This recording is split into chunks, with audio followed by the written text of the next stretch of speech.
Kita buat perbincangan bagi soalan 11. Okey, soalan A. Berapakah mol dalam 88 gram karbon dioksida?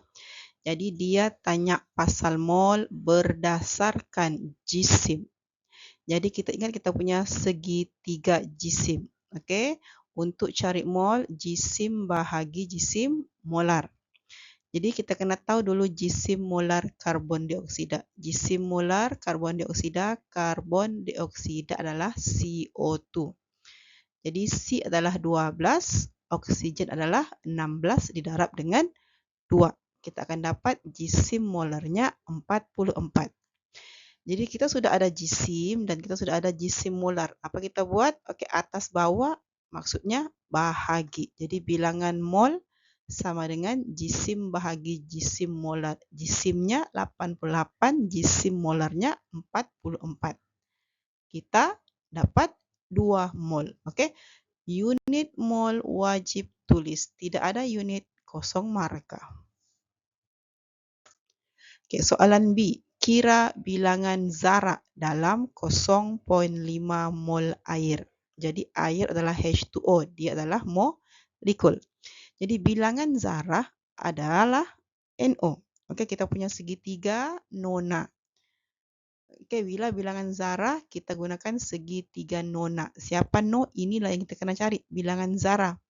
Na ni siapa? Na kita sudah dibagi 6.02 darab 10 kuasa 23. Jadi untuk cari no, okey, kita perlu N dengan Na. Sebelah menyebelah maksudnya darab. Okey, mol darab nombor Avogadro untuk cari bilangan molekul. Jadi molnya 0.5, nombor Avogadronya 6.02 darab 10 kuasa 23. Tekan kalkulator, dapatlah jawapannya. Okey, dan pastikan tulis unitnya. Unitnya apa? Molekul lah. Okey, jadi 3.01 darab 10 kuasa 23 molekul. Macam biasa, unit ini mesti ada. Salah unit, tak ada unit, kosong markah. C. Tentukan bilangan mol dalam 12.04 darab 10 kuasa 23 molekul gas nitrogen. Jadi bilangan mol, dia minta kita ada benda ini, bilangan molekul. Bilangan molekul adalah NO. Okey, jadi untuk cari mol, okey, kita gunakan segitiga nona tadi.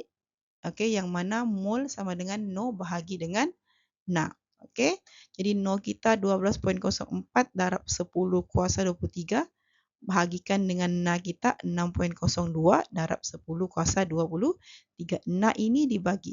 Okey, jadi kita akan dapat jawapannya 2 mol. Macam tadi, mesti ada unit.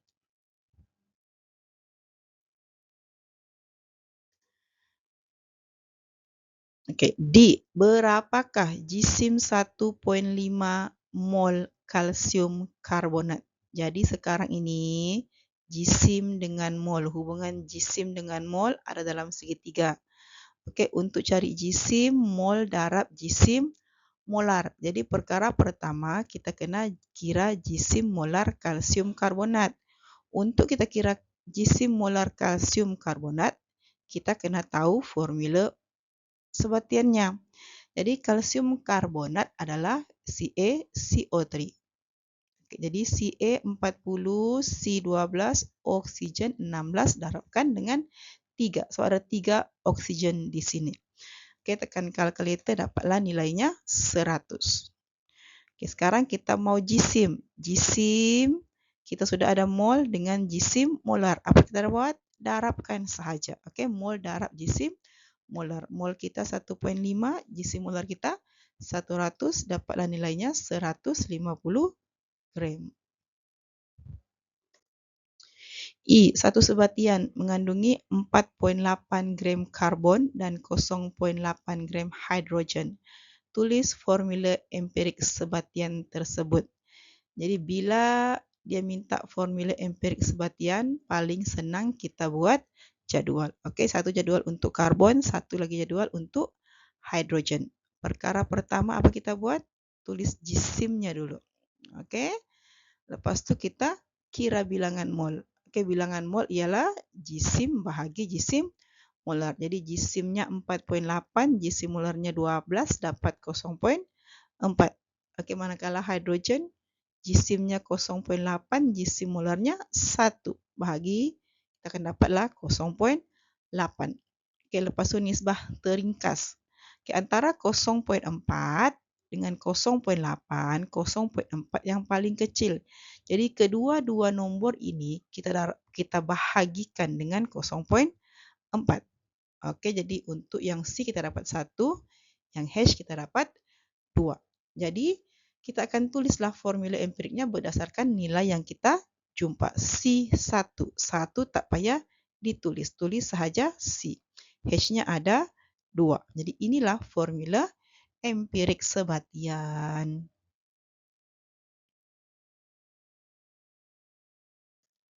F. Berapakah bilangan zarah dalam 10 gram natrium klorida? Jadi bilangan zarah dia adalah 0. Okey, bilangan zarah adalah 0. Untuk cari 0, kita kena tahu mol dengan nombor Avogadro. Ini sudah ada, kita perlu cari mol sahaja. Okey, tapi kita tiada kaitan. Sekarang ini kita ada 0, kita ada na, kita mau cari mol. Tapi dia bagi kita jisim. Jadi pergi dulu kepada segitiga jisim. Okey, jadi perkara pertama, kita ada jisim dan kita ada jisim molar dia bagi ni. Okey, jadi kita perlu cari mol. Apa-apa pun kena cari mol dahulu. Jadi untuk cari mol, okey, dia adalah jisim bahagi jisim molar. Jisimnya 10, jisim molarnya dia bagi. Okey, jadi tekanlah kalkulator dapat 0.171 mol. Okey, itu dia belum minta jawapan lagi. Sorry. Yang ini belum pergi buat jawapan. Dia minta bilangan zarah. Kita dapat bilangan mol. Jadi pergilah kepada kita punya segitiga balik. Untuk dapatkan bilangan zarah, kita perlu darabkan bilangan mol dengan pemalar Avogadro. Okey. Jadi bilangan molnya darabkan dengan Avogadronya, dapatlah jawapannya.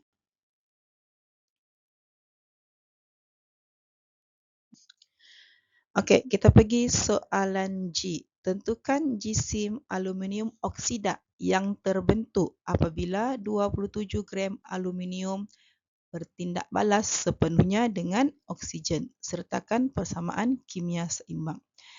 Okey. Jadi sekarang ini dia bagi maklumat aluminium, tapi dia minta maklumat si aluminium oksida. Jadi bila dia bagi lain, dia minta lain. Time inilah kita akan gunakan EMRA. Okey.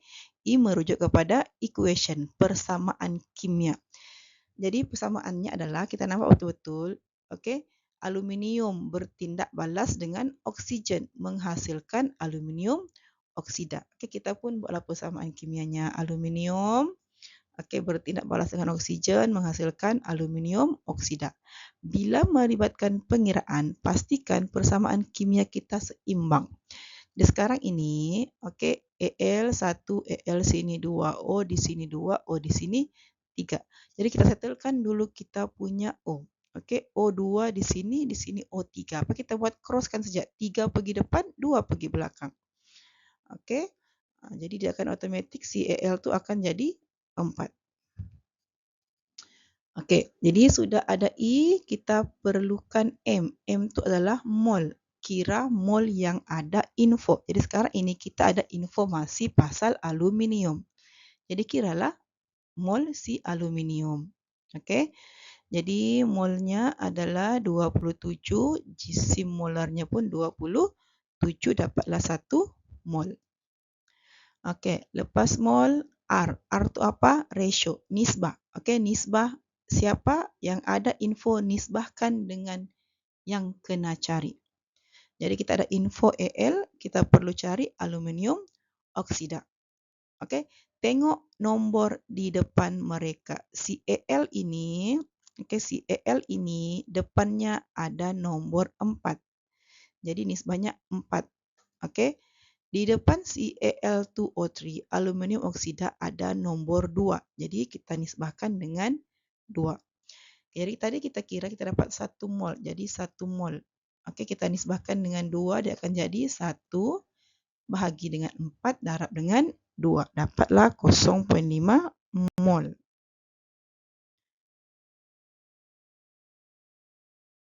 Oke, maka kita sudah ada IMR. Kita perlukan E.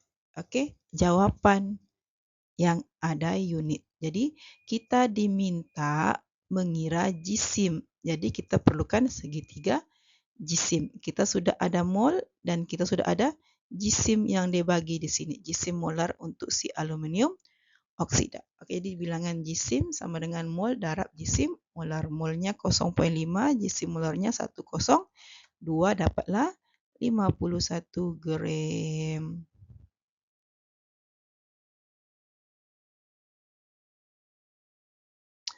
Oke, H berapa mol dan bilangan zarah yang terdapat dalam 36,5 gram HCl. Jadi kita ada jisim, gunalah segitiga jisim. Masukkan sejak nilai-nilainya, kita akan dapat 1 mol. Oke, sekarang bilangan zarah adalah si NO. Jadi untuk cari NO, kita perlu darabkan mol dengan Na. Dapatlah nilainya. Oke, jadi untuk bilangan zarah HCl, dia adalah sebatian ion. Oke, jadi kita akan letak ini sebagai unit. Soalan terakhir, I. Dalam tindak balas zinc dan asid hidroklorik, tentukan jisim zinc klorida yang terbentuk. Sama macam tadi, dia bagi benda lain, dia minta benda lain. Jadi kita akan gunakan EMRA, equation dulu. Jadi equation kita kenal pasti siapa kita punya bahan tindak balas. Sekarang bahannya adalah zinc dengan HCl. Jadi zinc dengan HCl kita pindah-pindahkan. Oke, si zinc ini dia lebih elektropositif berbanding H. Jadi dia akan sesarkan H, jadilah zinc klorida dan gas hidrogen. Kita seimbangkan. Zinc kiri kanan 1, H kiri 1, kanan ada 2. Kita letak saja 2 di situ. Secara otomatis Cl jadi 2, Cl sudah 2 di sini. Equation sudah, kita mau cari mol yang ada info. Sekarang ini kita punya info ada dua-dua. Si zinc pun ada info, HCl pun ada info. Jadi jangan risau, kira dua-dua. Jadi jisim bahagi jisim molar dapatlah mol si zinc. Untuk yang HCl ini kita ada V dan kita ada M. Jadi untuk form 5 kamu sudah belajar dalam acid base. Untuk form 4 akan menggunakan set yang info yang sudah ada di sini. Jadi untuk cari mol daripada M dengan V, rumusnya adalah MV per 1000. Perlu per 1000 sebab volumenya dalam sentimeter padu. Jadi M-nya 1, V-nya 100, perkan dengan 1000 dapat 0,1 mol. Jadi sekarang ini kita ada dua maklumat mol. Kita mau guna yang mana? Bila kita ada dua maklumat mol yang kita boleh cari, kita akan ambil nilai yang paling kecil. Jadi nilai kita adalah 0,08. M kita perlu cari R, ratio. Ratio yang ada info dengan yang disuruh cari. Ratio yang kita ambil tadi, si zinc yang paling kecil. Jadi nilai depannya tadi persamaannya 1,1. Jadi 0,08, zinc klorida pun 0,08. R sudah, kita mau cari answer. Jadi answernya E plus, jawapan dengan unit. Jadi kita mau jisim. Kita mau jisim. Kita sudah ada mol tadi dengan jisim molar. Jadi darabkan sahaja. Dapatlah jawapannya 10,9 gram. Sekian.